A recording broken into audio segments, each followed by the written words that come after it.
We will engage in a short panel presentation followed by a guided discussion.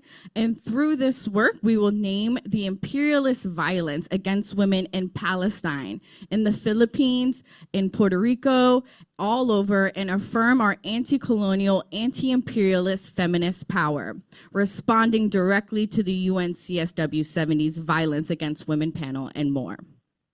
And then we'll hear a member from the ANI Women Campaign who will also speak on a on-the-ground campaign to pass No More 24, a legislation to end inhumane 24-hour workday for home care workers. We welcome all of you, the audience here in person and on Zoom, to be part of co-creating an anti-colonial and life-affirming space for reflection, healing, and community. We're gathering here today to raise our consciousness, which is the first step toward seeing and ending gender-based violence and the effects of colonialism and displacements in our diasporas. Together, we can envision a liberatory ways forward. So we ask again to please engage in our Zoom during in-person Q&A, which will follow this panel. We have a table in the back. Please check out the organization's info, grab some swag, and then we'll honor some collective grief as well in remembrance of those lost to gender-based violence through our community altar and connect more to each other at the end of the panel. If you brought something for the vigil, and you haven't placed it yet, we will also have a moment at the end for you to place it. But if you look at the left, you can see our vigil there.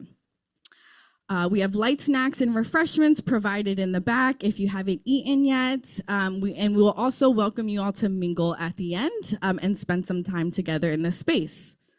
And so now with that out of the way, I'd like to give a short introduction to each organization that you will see and hear from today. First, we'll hear from IWA, the International Women's Alliance, which is an anti-imperialist global alliance of militant grassroots women organizations, institutions, alliances, networks, and individuals committing to advancing national and social liberation and gender equality. They are united in the goal of liberating women from historical oppression and exploitation and establishing an alternative system found on genuine democracy, freedom, justice, equality, and peace. The organizations that you also see here, Adolfina, ANI Women, Gabriella NY, and Palestinian Feminist Collective are all members of IWA. Adolfina NYC, Adolfina BK, seeks to create a multi-chapter alliance and fighting political organization for the Puerto Rican anti-imperialist militant women's movement that actively struggles for national sovereignty, genuine democracy, and liberation for all women and gender-oppressed people, with a primary focus on the strength, leadership, and unity of women workers. Gabriella NY is a mass-based women's organization serving New York City and its surrounding areas. They connect the Filipino diaspora to the women's struggles in the Philippines. They are women of Filipino descent, including those who are migrants, immigrants, and US born. They recognize Filipino women of mixed heritage and adoptees. Gabriella NY is an LGBTQIGNC friendly organization that is inclusive of transgender people of Filipino descent. The Palestinian Feminist Collective is a body of Palestinian Arab feminists primarily located on Turtle Island, which is the unceded lands known as North America. They are an intergenerational collective of activists, organizers, practitioners, creators, thinkers, artists, scholars, healers, water and land protectors, life givers, and life sustainers. They are committed to achieving Palestinian social and political liberation by confronting systemic gendered, sexual, and colonial violence, oppression, and dispossession. What a truly great group of organizations that we have up here. Really beautiful. I can't forget the ANI. I apologize, y'all. I forgot the ANI Women Campaign, which is on the back of my page. ANI Women is the coalition leading the movement to end the 24-hour workday, a violent practice in New York City, which is destroying the health and lives of women of color home attendees, which we'll hear more about at the end and how you can get involved. So again, yeah, what a truly great group of organizations we have today. Very empowering. And I'm ready to get into it. I don't know if y'all are, but now that we've set the stage a bit, grounded ourselves, we're going to move right into the heart of this conversation, hearing directly from the organizations doing this work on the ground. As we reflect on this year's UN's Commission on the Status of Women, it's important to hold what is both said in global space and what is actually lived in our communities. For many of us, the realities we organize around, displacement, austerity, gender-based violence, labor exploitation, etc., are often partially captured or at times completely overlooked at these UN conferences and in those conversations. This panel, the People's Panel, is an opportunity to ground that pushback on the global dialogue and to take a deep look into the lived experiences of those working in grassroots analysis and in the strategies of our communities that they're building every day. Each organization here brings a unique perspective rooted in their work, their people, and their struggles. And together they will help us deepen our understanding of what gender justice truly requires. Today on our panel, we have Adrienne with the International Women's Alliance. We have Yazin with the Palestinian Feminist Collective. We have Adi with Adolfina BK. Hannah with Gabriella NY. And Cara with Ain't I a Woman. So with that, I'd love to invite our panelists into conversation, starting with Iwa. So Adrienne, can you ground us just a little bit more? What is CSW and what is the U.S. role in it? What is the significance in this current political moment? And what is the grassroots women's response to these UN multilateral convenings? And folks, if you want to just turn to the left, we'll have Adrienne right via Zoom. Hello, everyone. Wish we could be there in person with y'all. So again, my name's Adrienne, organized with the International Women's Alliance. And what is the UNCSW? Why are we here? Why are we putting together this People's Commission on the Status of Women? So the UN Commission on the Status of Women is a commission that falls under the Economic and Social Council, whose main function is to develop reports, recommendations, and policies for UN member states based off the conditions of women in the political, economic, social, and education fields. So if you could see the screen, there's this little photo at the bottom that shows the UN and its various organs, and the ECOSOC, or Economic Social Council, is one of its branches. The Commission on the Status of Women this year took place on March 9 to 19 and brought together different heads of state from at least 45 countries. Also invited to the UNCSW were various UN entities and reps from United Nations Women and various NGOs from across the world, because this year marked the 70th anniversary of the convening of the CSW. Grassroots women, we weren't invited. But 70 years ago, this was started, and 70 years later, here we are. So what is our reality? What is the global backdrop of this year's CSW? And I'm sure many of you in attendance are already well aware, but the reality is that this year's CSW comes at a time where women and girls' lives and rights are under attack, particularly through US-led, funded, and sanctioned state violence here and across the global South. So around the world, it is estimated that 1 in 3 women and girls will experience some form of sexual violence in their lifetimes, which is approximately 1 billion people. Not to mention the staggering numbers of LGBTQ+ and trans murders globally. But other forms of violence against women and children are also extremely high right now, with the number of women and children living within 50 kilometers of a deadly conflict event reaching an all-time high of 676 million in 2024. An additional estimate from the UN's most recent report on women emphasizes that women are dying at an alarming rate from interpersonal violence, with one woman dying every 5 minutes. It is evident that more women and children experience violence at the state, national, or interpersonal level than those that do not. So we cannot separate this violence from the growing economic, climate, political, and military crises, which are growing more dire around the world. So the US remains one of the key member states of the UN Commission. Like the other slides show, there's 45 member states represented. But the US did not actually provide a speaker on the Violence Against Women and Girls panel. Separately, last month, though, the First Lady, Melania Trump, presided over a UN Security Council meeting to platform the situation of children in conflict zones, which took place in the wake of, only a few days after, the US-Israeli bombing of the girls' school in Iran.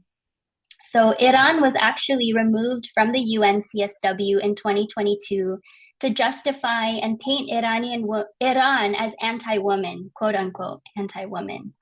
Meanwhile, we bore witness to the US and Zionist Israeli bombs that have killed over 5,000 Iranian civilians, with hundreds more casualties in Lebanon just this last week. I'm sure folks have heard 100 bombs in 10 minutes. And thousands more that have been forcibly displaced as hospitals, energy infrastructure, and other essential daily sites of study, of worship, of transportation are now targets of their bombardments.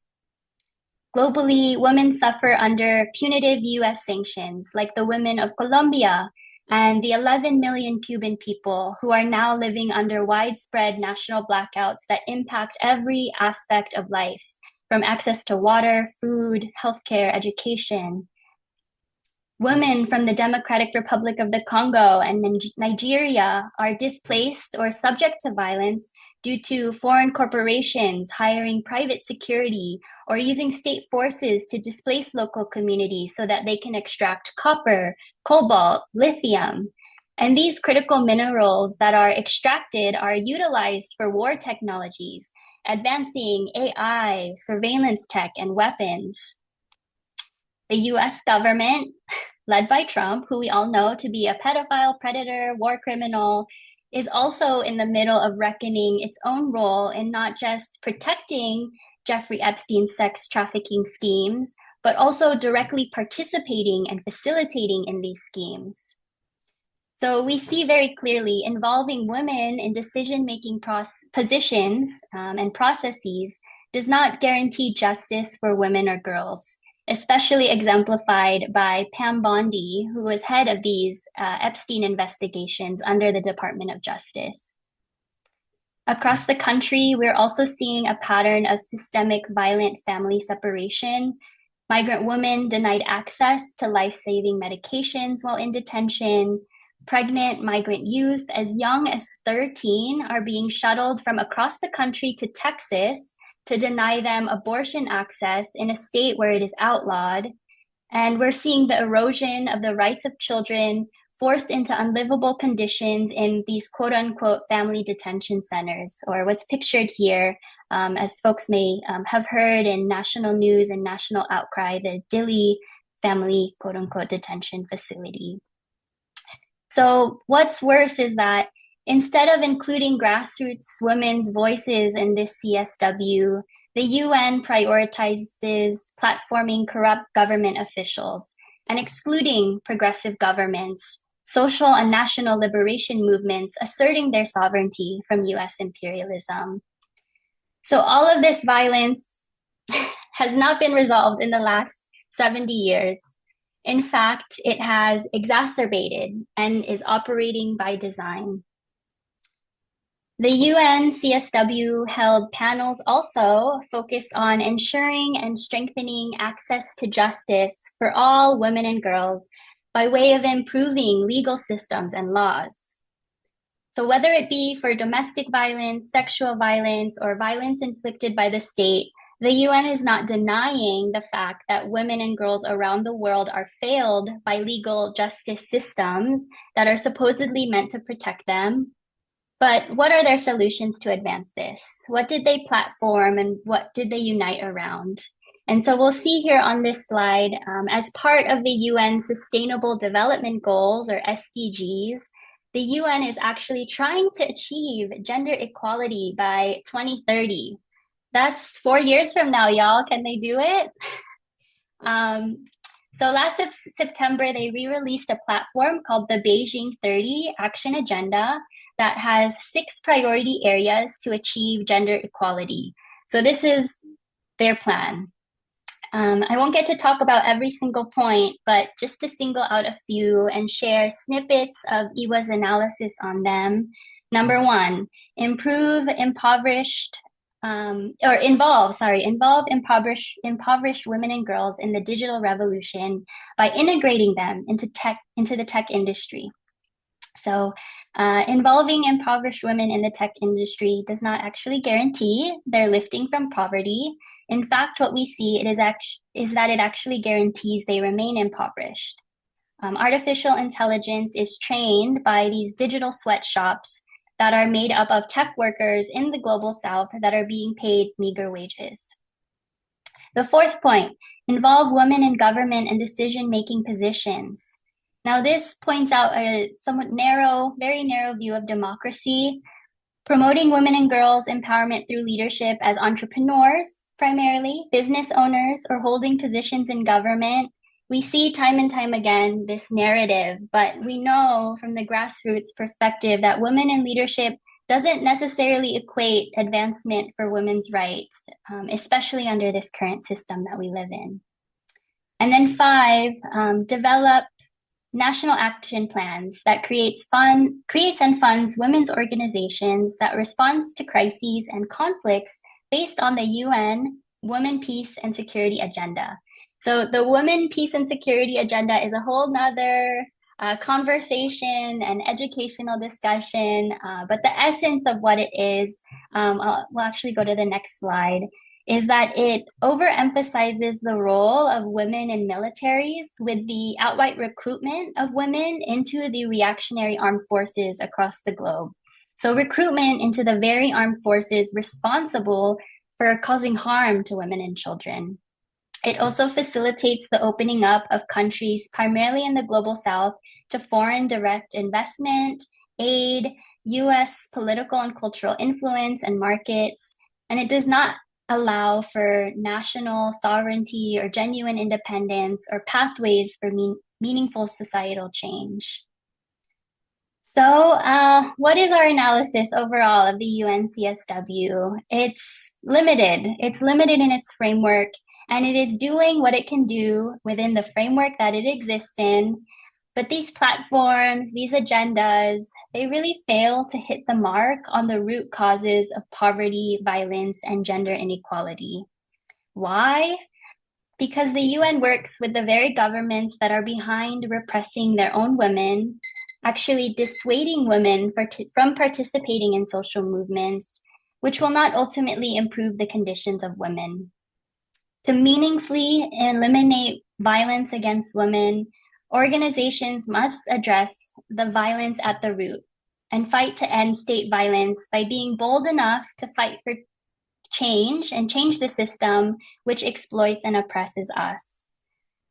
So it really becomes our task, organizing in the women's sector, to strengthen our own multilateral international alliances of grassroots women, such as the International Women's Alliance, to not just expose these shallow narratives or understand the true nature of US-funded militaries and the US state as anti-people and anti-women, but we must highlight the true programs that are needed to liberate women from exploitation and oppression and promote the existing campaigns which seek to advance women's rights and social liberation. So we'll hear a lot of really great examples from our other panelists who represent organizations that are truly serving the interests of our communities. So with that, I'll pause here and thank you for your time. Thank you. Thank you, Adrienne, for giving us that context. It's really helpful, and it's always shameful to hear the lack of grassroots organizations that are present at these international conversations. And just thank you for naming those who are always not represented at the UN, Iranian women, Cuban women, and just many of the other examples, and reminding us that US imperialism also is not only affecting women abroad, but here at home through family separations, impacting migrant women, youth with abortion access. And so we can see that there is a clear failure in addressing the root causes of gender violence. And just thank you, Adrienne, for reminding us what our task is in the women movement and liberating women and gender violence. So thank you again. Next, we're going to move to the Palestinian Feminist Collective. Yazin, what reflections does the PFC have on the CSW and the UN at large as it relates to the Palestinian experience? Thanks, Davina. Yeah, so if we can go to the next slide. So I believe that person's in the room right there right now. So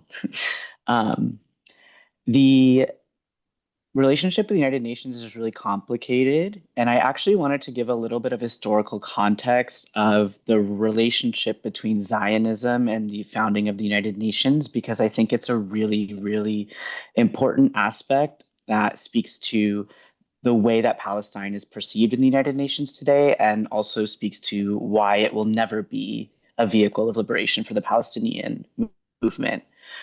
So the United Nations was founded formally in 1948, and it's a really important thing to note that it's primarily pushed to be founded by Britain, France, and the United States. And this is after World War II. And it's found in relationship to World War I and World War II. So the generalized goal of the United Nations that it describes itself as is an entity that will manage world relationships and can interfere with repressive states, as well as support with humanitarian crises like famine, natural disasters, or these kinds of things. But for us, when we look through the political context, what that actually means is the United Nations is a platform that puts imperial nations in a position of power where they're then able to oversee the context and conditions of countries all around the world. And the United Nations actually is one of the major arbiters of what struggles are legitimate and what struggles are illegitimate. And so it's really, really important to note that the United Nations plays a big role in the public court of opinion. So one thing is just that with the founding of the Zionist state, or the forced declaration of the Zionist entity, the United Nations actually played a massive role in facilitating the furthering of the Zionist project during the 1940s.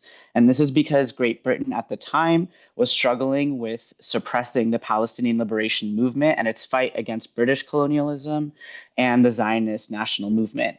And so for us, what that already means is the United Nations became involved at a moment when the Palestinian national struggle was really on the cusp of pushing away Zionism and pushing out Great Britain. So the United Nations is brought in to arbitrate between Zionists and the Palestinians, and eventually this results in the declaration of a Zionist state over the Palestinians. And that could not have happened without the United Nations, because the United States is one of the three major forces that pushed for the founding of the United Nations in the first place. So Zionism is really baked into the foundation of the United Nations. It's there from the start. And so that's the thing that's really important for us to name as the Palestinian Feminist Collective. And one other thing I wanted to name about a complicated relationship is that Palestinians' women's experiences in the United Nations are unique from other third world women because of colonialism. So because of the settler colonial model that the Zionist entity enforces on Palestine, Palestine is not actually a nation recognized by the United Nations. It has not been a member. And at 2012, it became a observing non-voting member. But even then, it's a Palestinian government that is not popularly representative of the people. So there's a really complicated relationship there. But also, the United Nations has been really strategic in avoiding legitimizing the Palestinian struggle outside of a humanitarian issue because they don't want to legitimize the resistance. And so they've actually done a lot to invisibilize the experiences of women in Palestine's experiences with sexual violence, with colonial settler attacks on reproductive health and things like that. So I think there's an aspect in relation to colonialism and imperialism that sometimes gets erased by just the assumption that everyone is part of the United Nations, for example. If we can go to the next slide. So since 1948, the United Nations has adopted very liberal Zionist stances in high stakes moments. So when you have uprisings in Palestine, like during the Intifadas, or when you've had very intensive escalations of bombardments of Gaza, like in 2012, 2014, etc. Or in this last moment, in these last couple of years, right, after October 7th, the UN will adopt these very, very virtue signaling types of resolutions that condemn genocide, that condemn Zionist militarization, that condemn, etc. But there's not actually an enforceable power that's maintained by the United Nations because the United Nations is dependent on the 5 major countries that have veto power, and the United States is one of those 5 countries. And given the United States' relationship to the Zionist entity, there will never be a way where the United Nations is actually able to be a vehicle that can further the interests of the Palestinian people. And so I think just naming that is important because it's actually been integral to the expansion of the Zionist project. The United Nations, this liberal performance of we have released a statement, we've condemned the attacks on the Palestinian people, we've condemned genocide, all of these types of performative things that the United Nations does really then assuages moderate public liberal opinion. And it then invisibilizes the fact that there's actually an ongoing struggle with very clear demands. And so the United Nations is not a neutral party for the Palestinian struggle, but is actually one that a lot of times does work against its interests. At the same time, you have something called UNRWA, so the United Nations Relief and Works Agency for Palestine refugees in the Near East. And UNRWA is specific to Palestinian refugees. It is an agency that is primarily responsible for the distribution of food, major resources, medical care, and things like that. And it is funded by countries through the United Nations by choice. And the UNRWA is something that has become the primary source of survival for a lot of people, especially those living in Gaza and those living in refugee camps. And so then it puts this survival dependency on the United Nations, where at the same time that there's a lot of ways the United Nations works against the Palestinian interests, it's actually one of the only entities that is currently responsible for the survival of the Palestinian people in terms of the bare minimum essentials for day-to-day life. And then the last thing I just wanted to touch on here is women, peace, and security, which Adrian had mentioned, is another thing that intersects with the Palestinian struggle a lot. In addition to what Adrian mentioned about the militarization of people, of women, women, peace, and security is actually also really counterinsurgent. And so it puts funding into communities in exchange for intelligence, and it puts women in this position where they have to sacrifice their politics for survival. So women, peace, and security as United Nations initiative is something that's actually worked to try and disempower liberation movements. If we can go to the next slide. Something I just briefly wanted to touch on here is that sexual violence is integral to the Zionist project. And I'm naming this because Palestinian women, children, and men have faced systemic sexual violence since before 1948, which has only escalated since after October 7th. And in particular, I think the role that sexual violence plays in Zionism is integral to genocide. So you cannot have ethnic cleansing without sexual violence. And it is something that's been a staple of the tactics of the Zionist entity. And if we can go to the next slide. And so another complicated way that then Palestinians relate to the United Nations is right now, because of anti-Zionist currents that have been rising post October 7th, there's actually been a lot of pathways that have now been offered to institutionalize Palestinian experiences under Zionist colonial and imperial rule. And this is really important because documenting Palestinian experiences under colonial and imperial rule is vital to the survival of our people and our struggle. And so there have been a series of investigations, testimonies, and things like that that have been offered. And through this, it's actually been something that's been able to capture information that is otherwise constantly actively destroyed by the Zionist entity through bombings, through surveillance, intelligence, infiltration, and these kinds of things. So right now, I think there's a lot of ways that the United Nations is seen almost as like a tactic to try and get certain resources for our people. But again, like Adrian mentioned, it's not actually the place where the liberatory work happens. And so I know I should close out, so I just wanted to name, if we can go to the next slide, one of the things that the Palestinian Feminist Collective has been working on that'll be forthcoming is a report on Zionist sexual violence. And this is one of the first reports that'll explore the systemic role of sexualized violence from 1948 onward, and specifically also look at the different types of tactics that exist beyond what I think people are familiar with in terms of sexualized violence. And that includes sexpionage, blackmail, it includes reproductive genocide, and it's going to be a thorough interrogation of how gendered Zionism is in terms of its violence. And that is something that we hope to use to then support and uplift demands on the ground in Palestine on how to combat gendered violence. So I can go ahead and pause. Thank you all very much.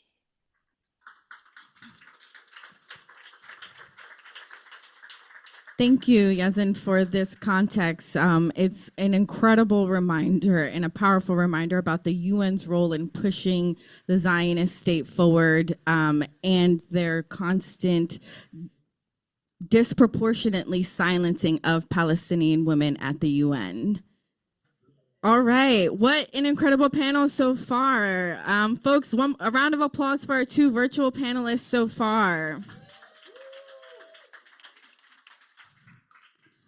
Okay, so we're gonna keep going with some of our in-person panelists now.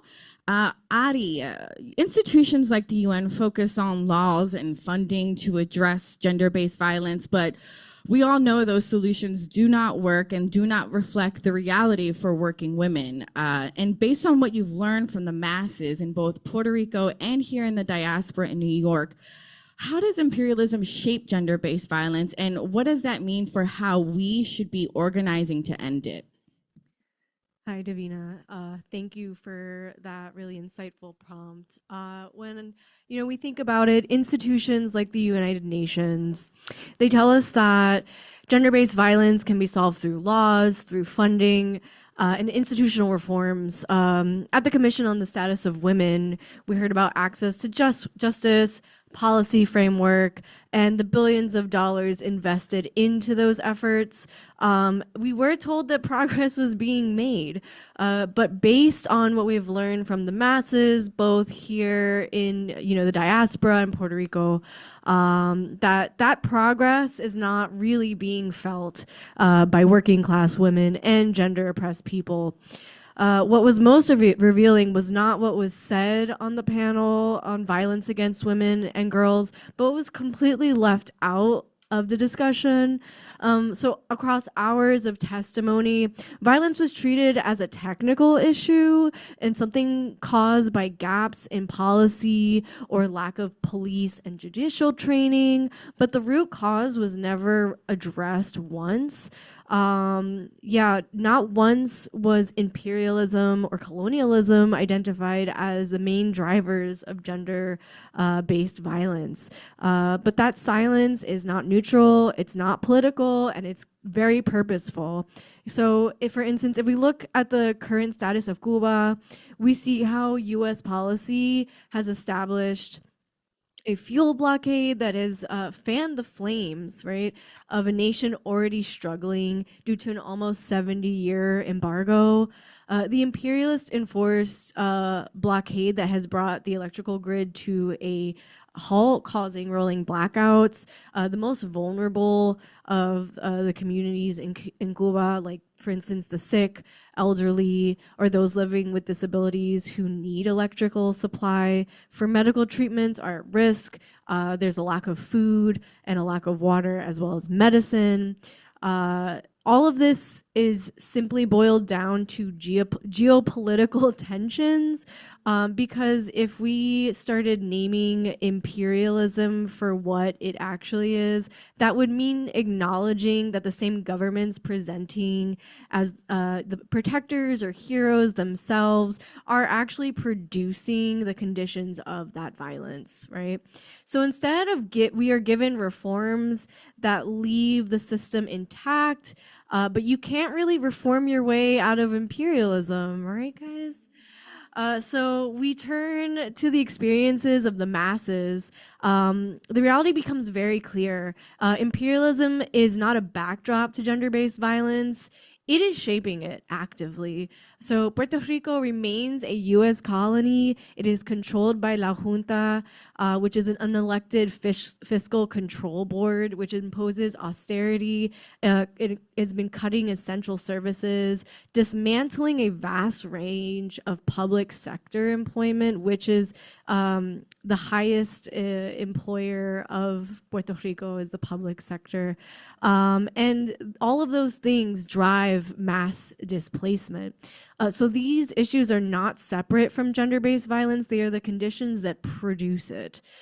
We see this condition in the collapse of domestic violence resources in Puerto Rico, where shelters are underfunded and survivors are often turned away for lack of resource.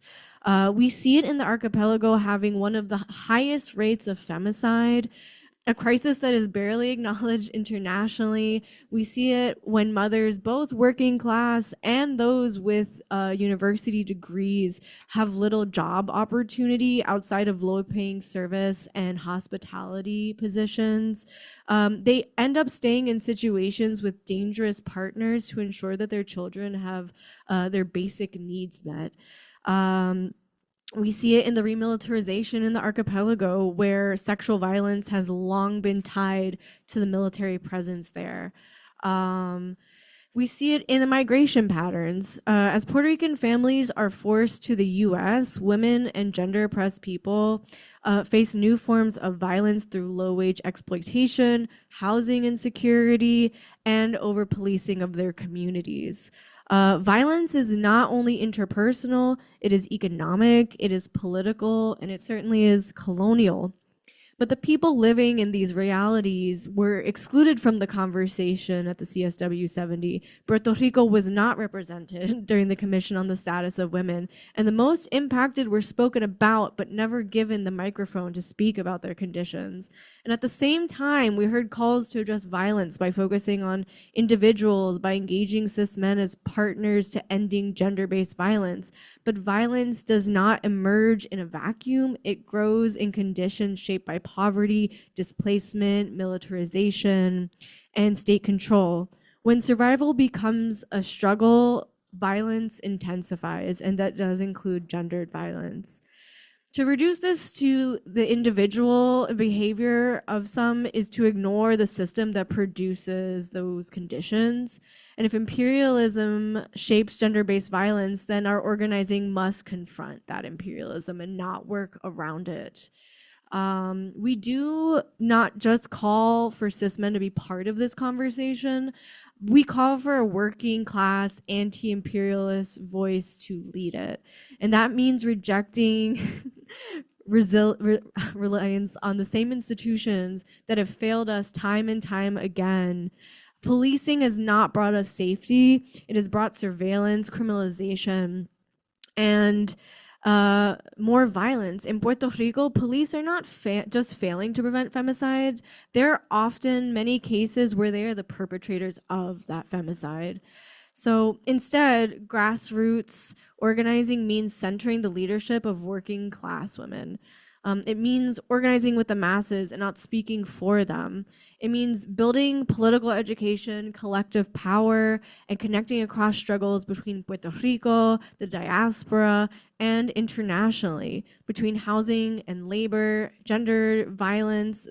These are just not separate struggles in people's lives. They're all compounded. It means recognizing that working class women are already leading. They're holding their communities together. They're going on hunger strikes, which we'll hear about in a few. And just to have their labor respected, and they're supporting survivors. They're defending their homes, building networks of resistance under these impossible conditions. They're not waiting for institutions like the United Nations to save them. They're already creating the foundation for our liberation now. So our role as organizers is to unite with them, to struggle alongside them, and to fight for sovereignty and self-determination, because those conditions necessary to actually are what are needed to end gender-based violence. So the question is not whether or not a solution exists. The question is whether we're willing to follow the leadership of the masses and fight for and with them. If we are serious about ending gender-based violence, then we must be serious about ending imperialism and building a movement rooted in the leadership of working class women. So as Adolfina, our call to action is to use your talents, skills, and passions to join an organization or even a campaign waged by a grassroots organization. If jumping full-fledged into organizing feels overwhelming, we do all start somewhere. If you're a Boricua woman or genderqueer person, Adolfina might be the right home for you. You might culturally align with any of the other orgs that are here today. The fight is to eradicate imperialism and colonialism, two root causes of gender-based violence. But it's also an intersectional fight, an intersectional fight that is carried out with the strength of international solidarity, and that's something we must remember. Thank you, Adi. I think something you said really stuck out to me and is just like such an important reminder.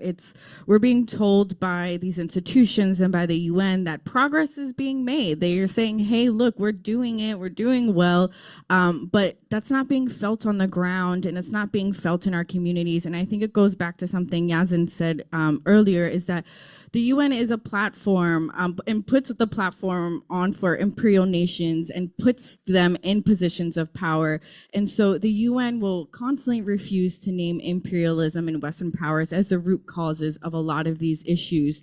And just thank you again for bringing up those drivers of displacement for women in Puerto Rico, such as poverty, the underfunding of shelters, the highest rate of femicides, and it's not even talked about at the UN. I mean, just incredible stuff that people aren't really aware of. So thank you so much, Adi. Next, we're gonna pivot a little bit. We're gonna speak with Gabriella NY with Hannah.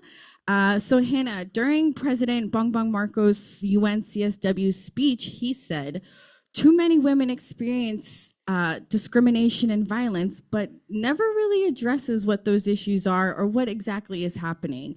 So what does violence mean and what forms of violence is he not naming? Hello. Oh, yes. We think about violence a lot as Gabriella NY, especially since one of our major campaigns is the Fight Violence Against Women and Children campaign.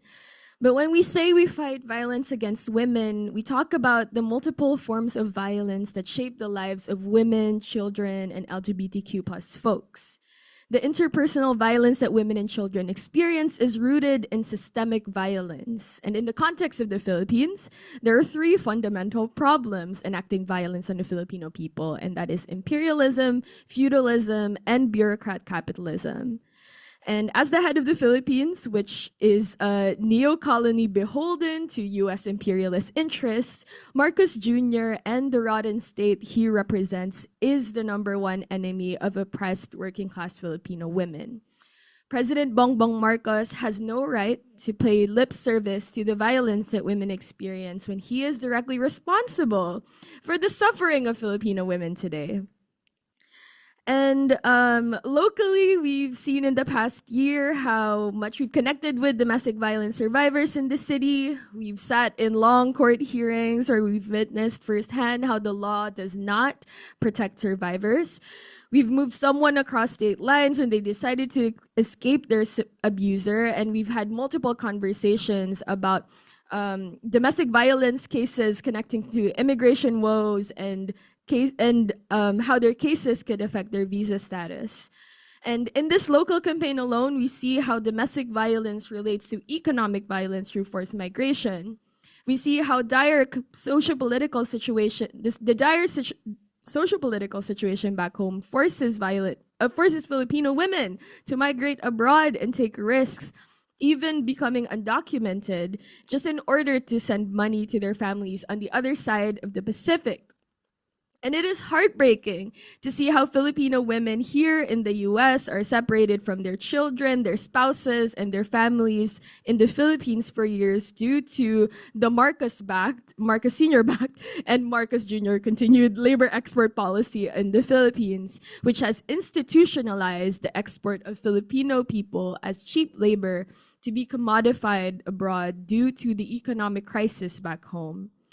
Without a doubt, family separation from LEP is a form of violence against women and children. And then the Philippine consulate, which is just down the street, which is supposed to help Filipino nationals overseas, have intentionally kept their services hidden and vague for distressed migrant workers. The Assistance to Nationals Fund, which is supposed to help overseas Filipino workers, is a bureaucratic nightmare. We've gone there, we've seen it, and when we've asked about the ATN fund, one survivor was just encouraged to go back home to the Philippines as if that would solve anything. But it is important to note that these aren't isolated incidents. This violence is enforced by the Filipino government that continues to benefit from this export. Actually, a majority of Filipino migrant workers around the world are women. It is 6 out of 10. Many of them work as caregivers and service workers, and so that's why we're in the Iowa Women Coalition, where they're especially precarious to sexual and physical violence. However, because of the lack of jobs in the Philippines that provide a living wage, many of them end up slaving away abroad for an indefinite amount of time, including Lucille Jean Jershovich and Mary Ann Velasquez de Vera, 2 Filipino women who were killed working as caregivers in Israel in the past months with the escalating US wars of aggression in Iran. These bloods are in the hands of the US war machine, which is also to blame for the violence happening in the Philippines, where peasant women and indigenous women are dragged into the escalating geopolitical tension caused by the de facto US military bases in the region. And meanwhile, President Marcos is also not helpful by proposing the Women, Peace, and Security Agenda, the government's anti-communist, anti-dissent project, and which is a band-aid solution to the country's problem. It is only a counterinsurgent tactic, and it continues to terrorize and militarize the countryside through false, trumped-up charges on peasant women. And this month actually is the Balikatan shoulder-to-shoulder exercises in the Philippines, where thousands of US and Filipino military men rehearse drills alongside the Philippine Army for its war against imperialist China, which is also should be named, which is terrorizing the Philippine waters and the country at large.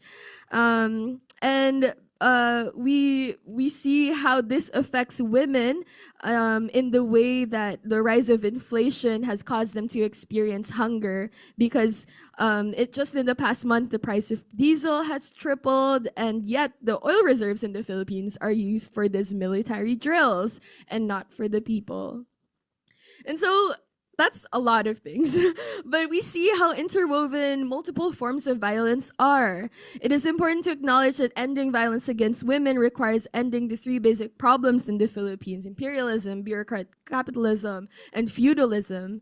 And because the Philippines is also a neo-colony of the US and a semi-feudal country, it is run by big landlords and a corrupt puppet government beholden to US imperialist interests. Therefore, there is rampant joblessness, landlessness, and state repression in the Philippines. And so we again say that the number one enemy of Filipino working women is the U.S. Marcos regime.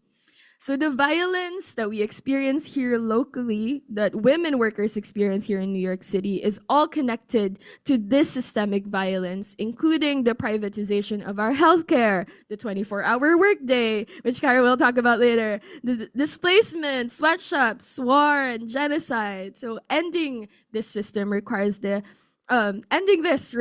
active, painstaking undoing of a system wherein violence is necessary to keep it going. And as Gabriella NY, the women's sector of the National Democratic Movement, we see the crucial role women play in the liberation of our people. We aren't just passive agents in this system of violence. Women have put their bodies on the line in Dupax del Norte, Nueva Vizcaya, against British mining companies that sought to take their ancestral land. They have criticized the macho-fascist government despite the state violence and repression that has physically and psychologically tortured women political prisoners. They are in the front lines of the anti-fascist, anti-feudal, and anti-corruption fights. And there are also women and mothers who have chosen the path of armed resistance by joining the New People's Army to fight against the violent system and to build a new society that is genuinely free, peaceful, democratic, and based on justice. This more than 5-decade-long armed revolution taken up by the masses in the Philippines is what is standing in the way of the U.S. full-blown domination in the Asia-Pacific. And that's why we say that the women's place is in the struggle. And in the city, lastly, survivors fearlessly go up against their abusers in court and still somehow find a way to cook and laugh and organize and do Muay Thai on their day off. So Filipino women in the diaspora and the home front are not passive agents. We resist and we fight back against our class enemies, the Philippine state, and imperialists who perpetrate systemic violence against the Filipino people. So women, your place is in the struggle. Babae, ang lugar mo ay sa pakikibaka. So as Lorena Barra said. So thank you. Thank you, Hannah, for bringing Filipino women into this space. And I mean, there's so much I can highlight on, but I know we're pressed for time, but I think it's just really important to bring that connection of this exportation of labor that happens between the Philippines and the US and its impact on women disproportionately. And so thank you for that reminder. And I think we'll get into, what that could really look like here. And we're gonna head down to our last but not least panelist, Kara from the ANI Women Campaign. And so, as we've heard all of these reflections from our comrades on CSW 70, on labor, on care, on gender justice, the gaps between global commitments and lived realities, I just want to ground us in a struggle that is actively campaigning right now. And so, how do these global conversations show up in the fight to end the 24-hour workday that you currently are campaigning for home care workers? And what does that tell us about what real accountability should look like? Thank you so much for having us here. And thank you for these panelists. These groups are a part of the ANI Women Coalition. So thank you so much for your support in this fight. So, long story short, home care workers are working 24-hour shifts, only getting paid for 13 of those hours. Home care is the fastest growing industry in New York State, if not the whole country. 90% of those workers identify as women, and 70% of those women are migrants.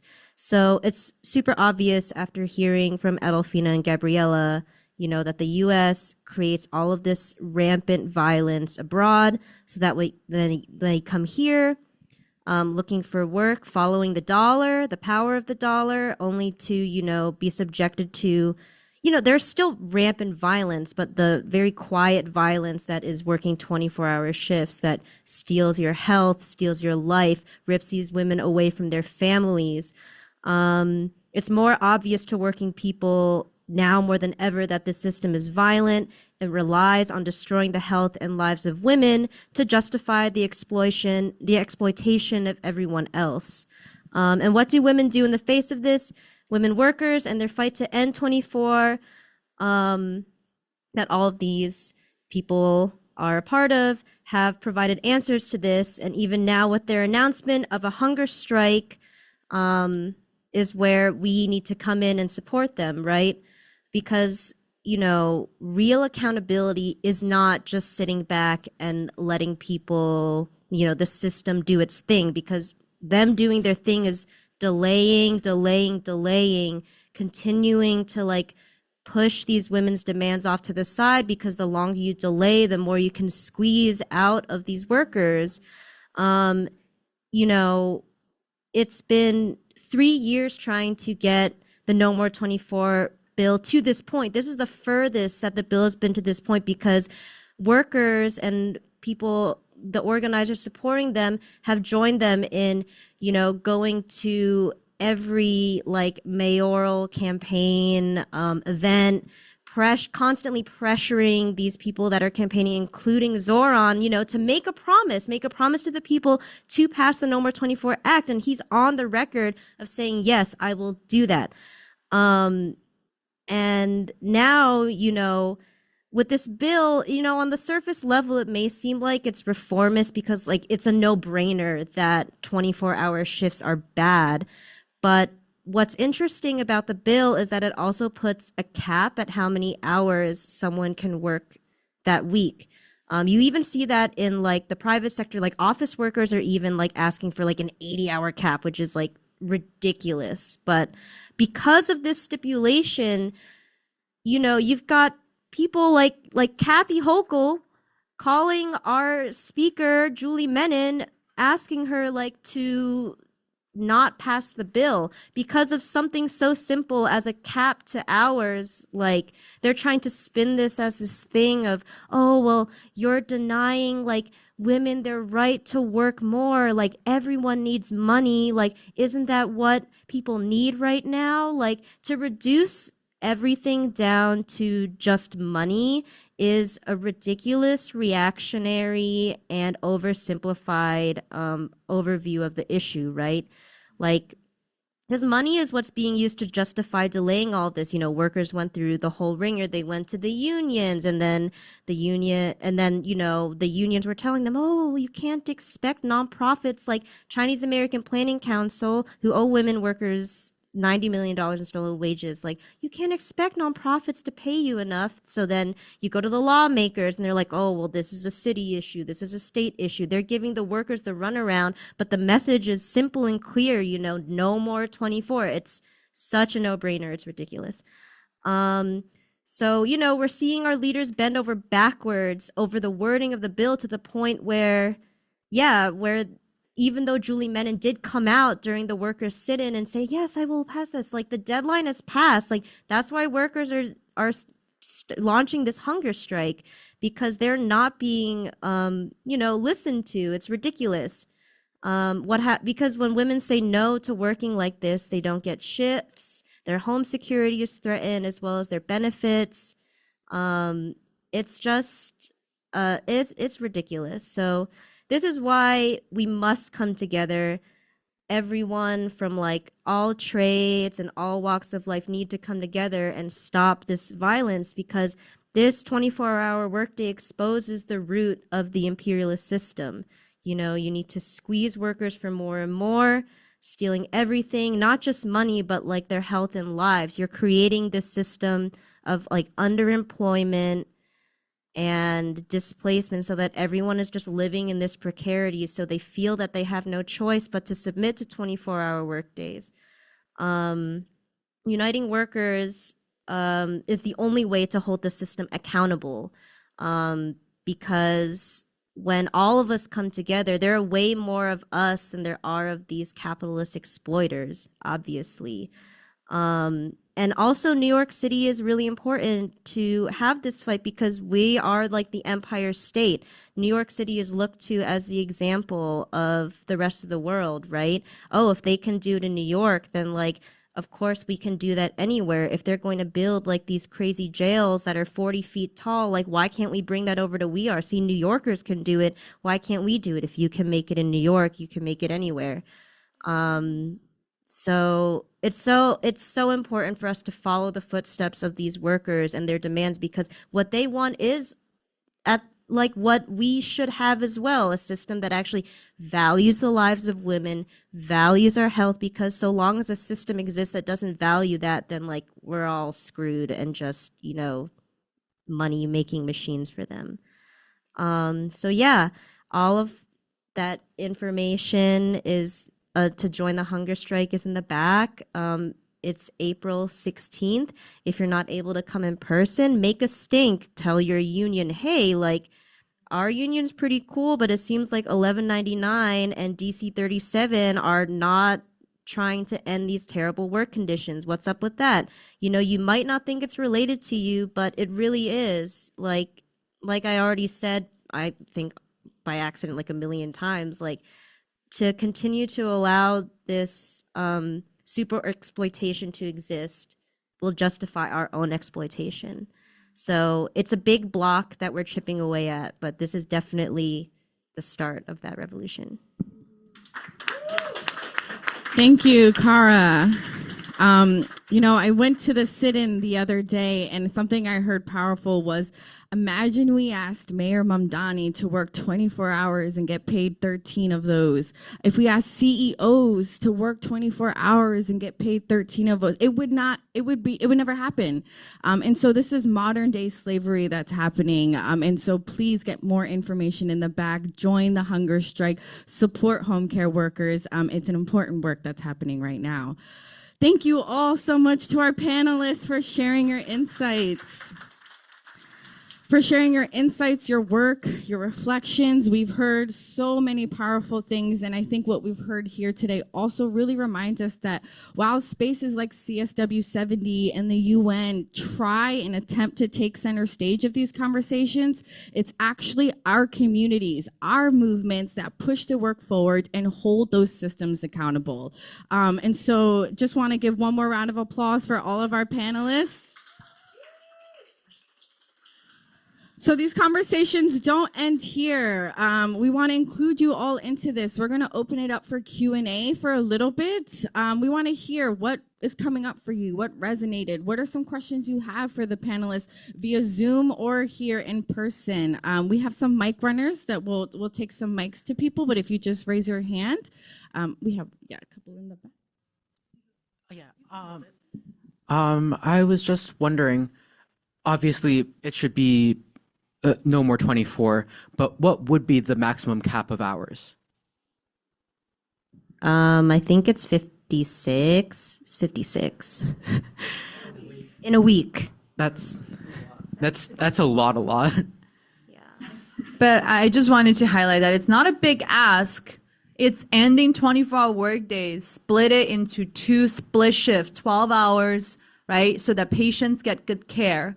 And the weekly hourly cap is previously it was 50, and now, you know, unions and other special interests with, you know, insurance company negotiated down to and negotiated up to 56 hours, and yet we all supported and canvassed for the socialist mayor. Why is he working with HOCO to hold it up?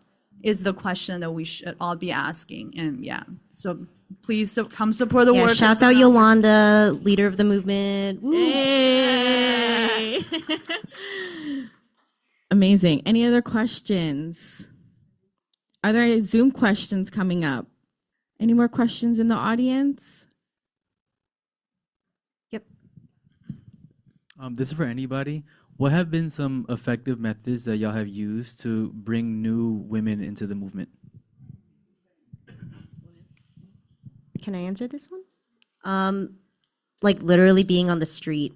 I do a lot of volunteer work. I'm a volunteer member of Flushing Worker Center, and we're a part of a network of other worker centers in New York that, you know, go out and canvass. Like, there's also national mobilization against sweatshops en masse. They focus a lot on like the Bronx and other Spanish-speaking communities and stuff.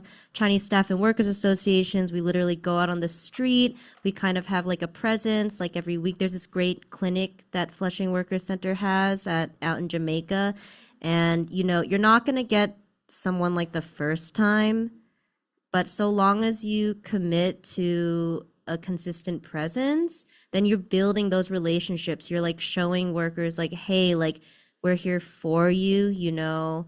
They see that like you're serious about this, and from that point, you know, you just have to continue to struggle with workers because, like, you know, moving at the speed of trust may not be convenient, but it definitely steals the movement more strongly. I think to piggyback off of Kara, another integral way to kind of grow your organizing is to, you know, to develop those relationships and to show that you really care about the individuals that you're building with, right? It's not just, you know, come to our event, I don't remember your name. It's really getting to know these folks, because the hope is that one day that they will be organizing alongside you and become one of your comrades. So it's important to remember and maintain that approach when you are doing mass work, is that yes, they are part of, you know, folks are part of the masses. We too are part of the masses, and it is important to just remember that the establishing of a genuine relationship can be the start of establishing a comradely relationship within your organizing spaces. Hello. Yes. Echoing everything that they said, just an example of it is in the past year, we've had one survivor come into Gab, and we've like walked her through a lot, and she's a amazing mass leader too. And with that process, we've seen how like the community members also see the work, and they too refer other survivors to our organization. In the past month, we've had 3 new survivors that we're supporting. So please buy our merch, because we're funding this. we rely on community members to really push this work forward, and because we do not have the UN's money, which must be liberated for the masses, we ask on community members to like really support this work, because we really believe in, you know, like if we really believe in the liberation of our people, we will liberate our pockets as well to support this movement that we put so much of our time and effort into. And so we've had like 3 new women who've also like come into who've also come into Gab, and we've like been supporting them, walking them through legal fees, so expensive, Lord knows. But yes, I think that when you really do build trust with the people, they will trust you. Yes. Oh. And also, like, yeah, once you build those relationships, a beautiful thing about like a women's network is like the whisper network. Like they will talk to each other. They will pull like other people in. Like a lot of workers, I mean, that's how this whole movement started. Like one worker is like, hey, I'm not getting 5 hours of sleep, and that's illegal. Are you getting that? It's like as simple as like encouraging people to talk to each other. And like always trying to do that at work as well. You know, like the best thing to do is to talk to each other. I want to invite our Zoom panelists if they have a response to this question. Adrian, I see you nodding. Go ahead. Yeah, it's a really great question. And I think just want to emphasize, because the other panelists talked about already the role that we play to immerse in the issues of the community, but women are already self-organizing. In churches, around their children, and more specifically recently, women in detention are even organizing themselves. They've created their own informal networks. They're sharing their commissary. They're helping each other navigate the language barriers. They're helping connect each other to resources in and outside of detention. And so it does start with building the genuine relationship and trust, especially with impacted women that are in the face of their struggles right now. But I think it's really what's great about getting migrant women organized is like just giving them a platform to tell their stories for themselves. And when we create those venues and, you know, encourage them to speak out, it really does snowball because others start to come forward and, you know, see themselves as part of, you know, what the women are talking about. And so even just yesterday, there was an urgent action because we learned about 40 migrant women that were picked up as a group at their ICE check-in. It was a normal ICE check-in, but they were shackled together, put into detention, and then secretly transferred across the country to Tacoma. But as we started meeting with them at the detention center, they had already named themselves. They called themselves Las Madras Unidas en la Lucha, the Mothers United in the Struggle. And, you know, it's, you know, from the local rapid response networks, the groundwork, the fights to already free our families from detention that these migrant women, you know, like learned about the Defend Migrants Alliance, learned about the organizations on the outside, and we're like, please tell our stories, but you know, these are the exact things that we want y'all to say. And so they're already using their voices. And it's really empowering that, you know, like encouraging these women to continue to stay organized, letting them know that they're not alone, because it's really the isolation that prevents folks from, you know, seeing the community. And so I think the others we're really speaking to, it's painstaking immersing in the lives of our communities. Sometimes it takes a lot of effort. It takes a lot of letting go of our own comfort zones. But really, the more that we show up, the more that they build trust in the organizations, but also, you know, see themselves as part of tackling solutions, not just for themselves, but for others as well. So yeah, it is like challenging and tiring, and all those things are true, but there are pathways, you know, to and organizations that have done it before. So we're really not the first ones to think about how to get ourselves organized. It's our inherent nature as women, as migrant women, as survivors, you know, to create alternatives. Thank you, Adrian. What a powerful testimony about the migrant women you guys have come across. Yazin, did you have a response? I wanted to give space.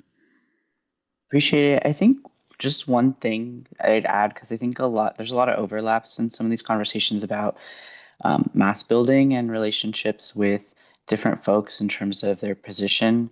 But for us in the PFC, I think one thing that's also really important is that we are a multi-generational organization. And I think that that has created a lot of space and room for also being able to learn institutional histories from each other. And I think also just create dynamics where there is kind of this embodiment of what I think has been a Zionist tactic of trying to separate us from each other by generation and erase histories. And I think on another one, on a basic level, is also really trying to figure out what accommodations folks need in relation to childcare, if we're going to be meeting in person, or trying to figure out, like, is this something that you cannot attend because of finances? Like, I think trying really hard internally also to practice in ways that makes things accessible for folks and meeting them where they're at, because I think that that is such an integral aspect. And for us, like, a defining part of feminism is, what are the conditions that you are experiencing, and how can we make sure to do our best as a community to meet those so that you can participate politically? I think the meeting the masses where they are and providing them, how are we meeting their material condition needs, again, with childcare. Maybe they're like, I can't come to that meeting because I cooked dinner, you know, maybe we're cooking dinner for them and they're coming to the meeting. You know, how are we connecting those issues? I think is really powerful. And I think every org that's here provides childcare at their events and does those type of things. So really bringing that into your work, I think is really, really important. Any other questions from the audience or via Zoom? Did we get any via Zoom? Okay, we have one in the back. Hi, thank you so much for this. This was incredibly vitalizing and invigorating. I did my postgrad in gender peace and security, so I was consistently, perpetually negotiating my positionality in the United Nations. And on this talk of like, last month, I think they passed a non-binding resolution on chattel slavery and the transatlantic trafficking, and calling it as like the biggest, most gravest crime against humanity. So my biggest question is like, how do we sort of reconcile with these resolutions? Do we see it as sort of like a posturing? Do we think that it's kind of holding us back from progressing? Or how do we work in tandem with these things? Because it feels sort of revolutionary, but at the same time, like, where do we go from here, especially in context to WPS and the agenda? I see a hand raise. Yazin on Zoom, like to answer this. Go for it, please. Sorry, I find that fascinating, and I'm like, I wish I could hear more about your experience too. There's just so many crazy contradictions and interesting things. But yeah, I think just one thing that's really important in relation to the United Nations, to me, it's been twofold in the last 2 years, because there were actually moments where China and Russia vetoed or overrode the United States in relation to the genocide. I think that happened in 2 different United Nations votes.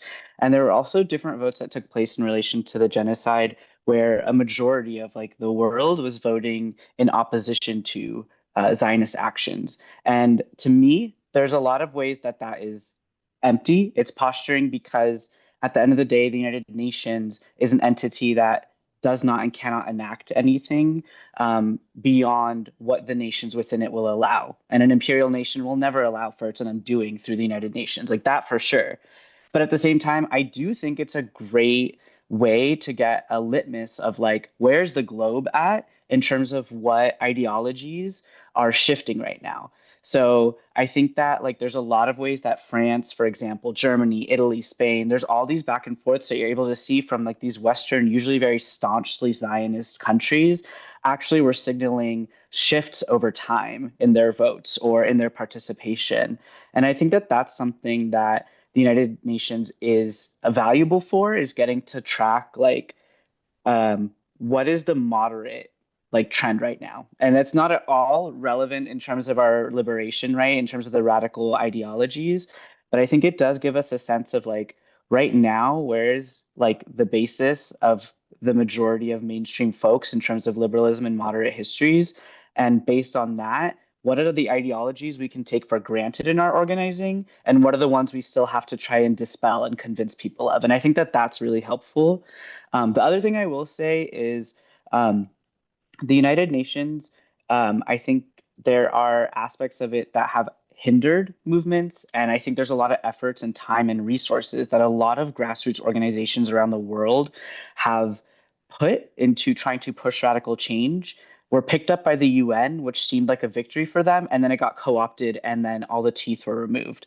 And these are things, I think like even women, peace, security actually historically was originally a combination of third world women's organizations around the world who were pushing for security in the sense of stability. So housing security, food security, these kinds of things. And then the United Nations picked it up.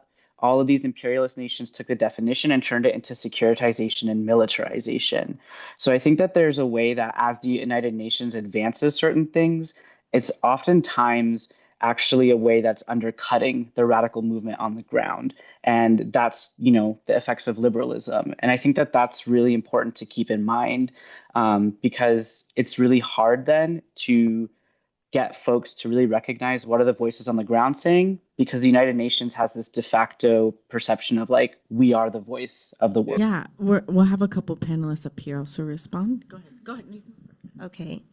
So the home care workers were actually invited to come and have like a whole kind of side thing at the CSW, I think last year or a year ago.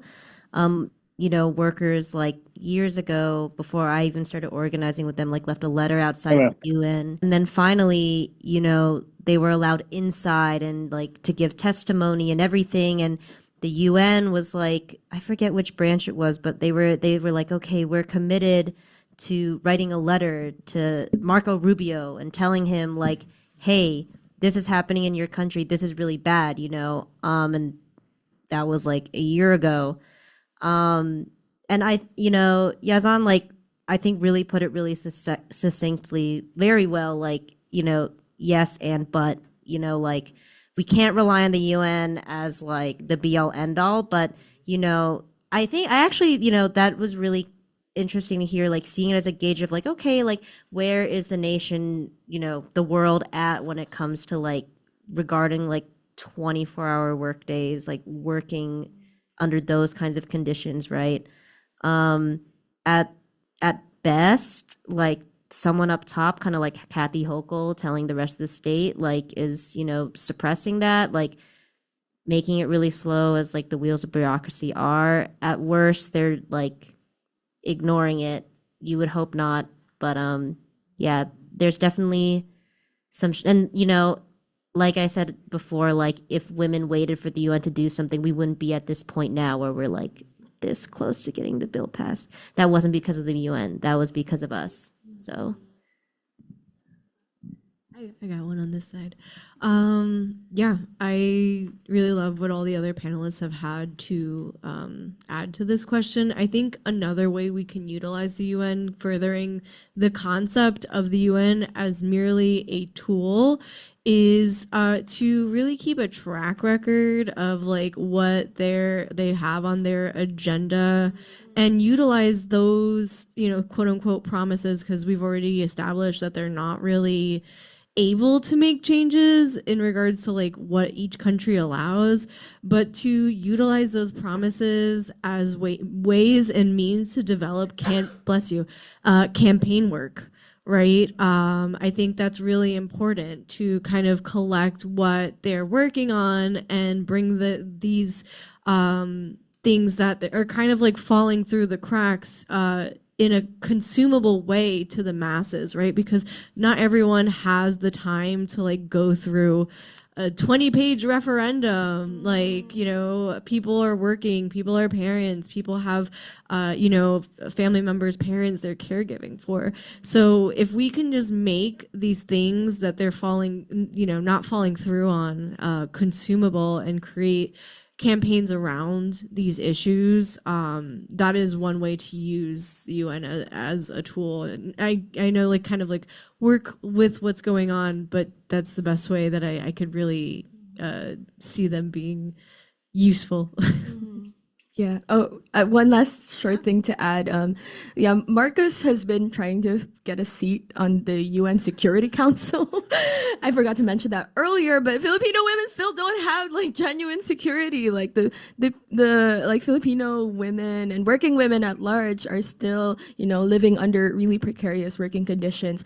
And I would say that regardless of what happens in the UN, whether a resolution is passed or not, like our work continues. Like this is the real, this is the real thing, y'all. And so I would say like I say that doesn't really change whether like this work will continue regardless of whether it's passed or not. All right, we're going to take one more question from the audience up front, and then we're going to start to wrap up our Q&A portion. But then we're just going to have a few more announcements, so please stick around. And some reflections, yes, on the altar. But we'll take one more question up front here. It's kind of a comment to build on this. Is that okay? Because I also I've attended, first of all, thank you. I've attended the CSW a number of times with like NGOs, and this is the conversation that is totally absent. And so I'm really grateful for it and like what I've learned from you.